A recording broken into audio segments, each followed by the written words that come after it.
Study IQ IAS, अब तैयारी हुई अफोर्डेबल। दोस्तों, सेंट्रल इंडिया में मौजूद मालवा की महारानी अहिल्याबाई होलकर एक ऐसा नाम है जो अपने good governance, public welfare, state और रिलीजियस और कल्चरल डेवलपमेंट के लिए जानी जाती हैं। कई लोग उन्हें संत तो कोई उन्हें ग्रेट रूलर के तौर पर देखता है। आज भी उनका नाम बड़े आदर और सम्मान के साथ लिया जाता है।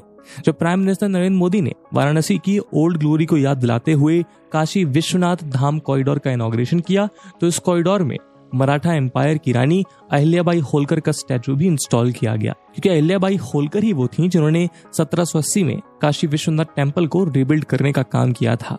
लेकिन काशी विश्वनाथ तो सिर्फ एक उदाहरण है। असल में उस दौरान अहिल्याबाई ने देश भर में कई मंदिरों, धर्मशालाओं, तालाबों और रोडों को भी बनवाने में अहम योगदान दिया था। अपने जीवन काल में उन्होंने कई ऐसे हिंदू स्मारकों का पुनर्निर्माण करवाया था जिन्हें मुगलों द्वारा तोड़ दिया गया।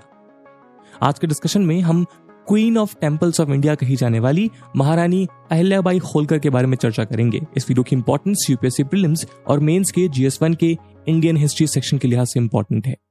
दोस्तों, यूपीएससी की तैयारी करने के लिए आपको बहुत सारे ऑनलाइन बैचेस मिलेंगे, पर आखिरकार क्यों स्टडी IQ का UPSC prelims to interview live batch उसमें से बेस्ट है? दोस्तों, इन बैचेस में आपको 1000+ आवर्स का लाइव कंटेंट डिलीवर किया जाएगा। आपकी तैयारी को पिन पॉइंट फोकस रखने के लिए क्रिस्प नोट्स दिए जाएंगे। किसी भी समय आपके डाउट्स को क्लियर करने के लिए 1-to-1 मेंटोरशिप का फीचर भी आपके पास रहेगा। प्रीलिम्स के लिए प्रैक्टिस क्वेश्चंस, मेंस के आंसर राइटिंग प्रैक्टिस, और उसके बाद जो भी स्टूडेंट्स प्रीलिम्स 2024 क्लियर करेंगे उन्हें स्टडी IQ कैंपस में बुलाकर अगले 4 महीनों के लिए मेंस रेसिडेंशियल प्रोग्राम के अंडर रिगरस प्रिपरेशन कराई जाएगी बिना किसी एडिशनल कॉस्ट के। और दोस्तों, ये सब कुछ आपको मिलेगा मात्र और मात्र 29,999 के सुपर डिस्काउंटेड प्राइस पे, अगर आप AG live coupon code use करते हैं। दोस्तों, 11 अगस्त को स्टडी IQ के prelims to interview batches English और हिंदी लैंग्वेज में लॉन्च होने जा रहे हैं। इन बैचेस में क्लासेस की टाइमिंग मॉर्निंग 8 AM रहेगी। तो आप भी AG live coupon code use करिए और पूरे देश के यूपीएससी एस्पिरेंट्स के साथ कहिए कि अब तैयारी हुई अफोर्डेबल स्टडी IQ के साथ। इन बैचेस से रिलेटेड सभी इंपॉर्टेंट लिंक्स आपको डिस्क्रिप्शन और पिन्ड कमेंट में मिल जाएंगी। दोस्तों, अहिल्याबाई होलकर 18th सेंचुरी में मराठा एम्पायर को प्रिसाइड करने वाली one of the most well known figure हैं। अहिल्याबाई भारत की वो बेटी हैं जिन्होंने करीब 275 साल पहले की कुरीतियों यानी एविल प्रैक्टिसेस की बेड़ियों को तोड़ दिया था। बात चाहे संकट के समय घोड़े पर सवार होकर पुरुषों की तरह युद्ध के मैदान में अपने शौर्य का परिणाम देने की हो, या उस समय के रूढ़िवादी सोसाइटी को गर्ल एजुकेशन और विमेन राइट जैसे कॉन्सेप्ट का पाठ पढ़ाने की, अहिल्याबाई अपने वक्त से कई सालों आगे की सोच रखने वाली एक आधुनिक महिला और शासक थीं। 31 मई 1725 को महाराष्ट्र के अहमदनगर डिस्ट्रिक्ट के चौंदी विलेज में पैदा हुई अहिल्याबाई मराठा मालवा किंगडम की होलकर रानी थी। हालांकि वो किसी शाही परिवार में जन्मी नहीं थी और मराठा एम्पायर उन्हें हेरिडिटरी में नहीं मिला था। उनके पिता मंकोजी राव शिंदे रिस्पेक्टेड फैमिली से थे और अपने गांव के पाटिल यानी प्रधान थे।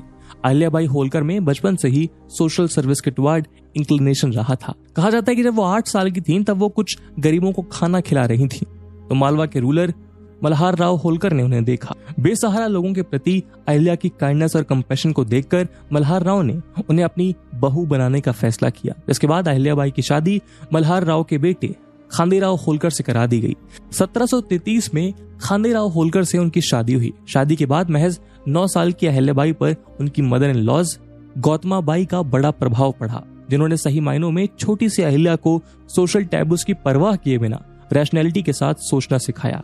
गौतमाबाई ने अहिल्या को एडमिनिस्ट्रेशन, अकाउंट्स और पॉलिटिक्स जैसे अनेक सब्जेक्ट्स में ट्रेन किया।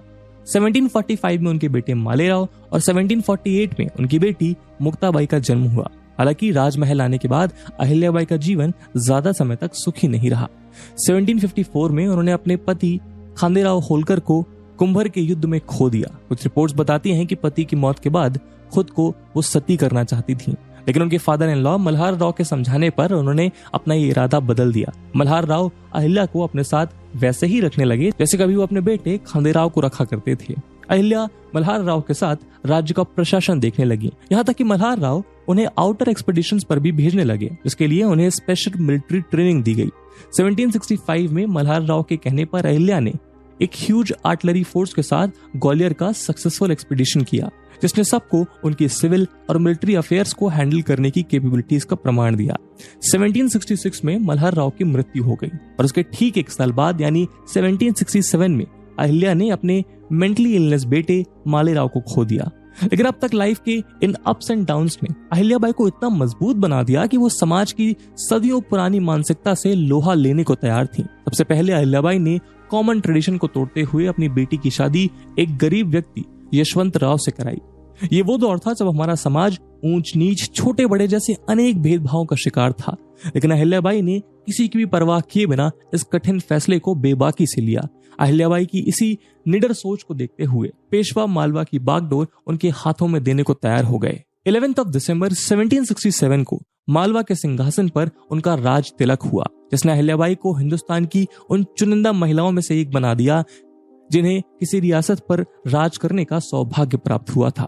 हालांकि मालवा की गद्दी संभालने के बाद अहिल्याबाई को रियासत के कुछ रसूखदार लोगों का विरोध का सामना भी करना पड़ा, लेकिन सेना और आम जनता से मिले समर्थन ने उनके प्रभुत्व को पूरी तरह स्थापित कर दिया। इस दौरान उन्होंने आसपास के राज्यों से कई इन्वेजन्स को भी फेस किया, लेकिन एक स्मार्ट लीडर की तरह रानी अहिल्याबाई ने पॉलिटिकल अलाइज की मदद से इन सभी चैलेंजेस को बड़ी आसानी से ओवरकम कर लिया और जहां जरूरत पड़ी वो खुद सेना के साथ एक बहादुर रानी की तरह युद्ध के मैदान में भी गईं।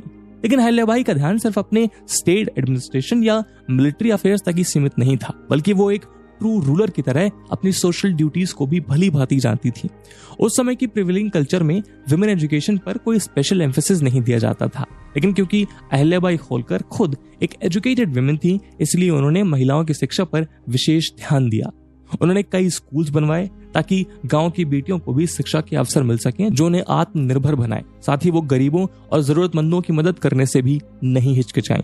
हिस्टोरिकल रिकॉर्ड्स बताते हैं कि अहिल्याबाई ने 16 करोड़ के पर्सनल फंड को होलकर फैमिली से इनहेरिट किया था।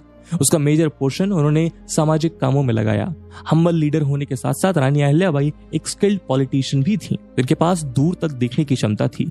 उनकी इसी दूरदृष्टि को देखते हुए ब्रिटिश हिस्टोरियन जॉन क्यास ने उन्हें द फिलोसोफर क्वीन कहकर बुलाया था। दरअसल वह अहिल्याबाई ही थी जिन्होंने मराठा एम्पायर पर ब्रिटिशर्स के खतरे का अनुमान बहुत पहले लगा लिया था। 1772 में पेशवा को लिखे एक लेटर में उन्होंने पेशवा को ब्रिटिश से सावधान रहने की सलाह दी थी। उन्होंने लिखा था, शेर को साहस और आक्रामकता से मारा जाता है, लेकिन चतुर रीछ को मारना बहुत मुश्किल होता है, क्योंकि एक बार उसके कब्जे में आने पर उसे मारना बहुत मुश्किल होता है। ऐसा ही कुछ हाल अंग्रेजों का भी है। हालांकि उनकी इस बात को पेशवा द्वारा गंभीरता से नहीं लिया गया और लगभग कुछ ही सालों में पूरा का पूरा मराठा साम्राज्य ब्रिटिश कंट्रोल में आ गया।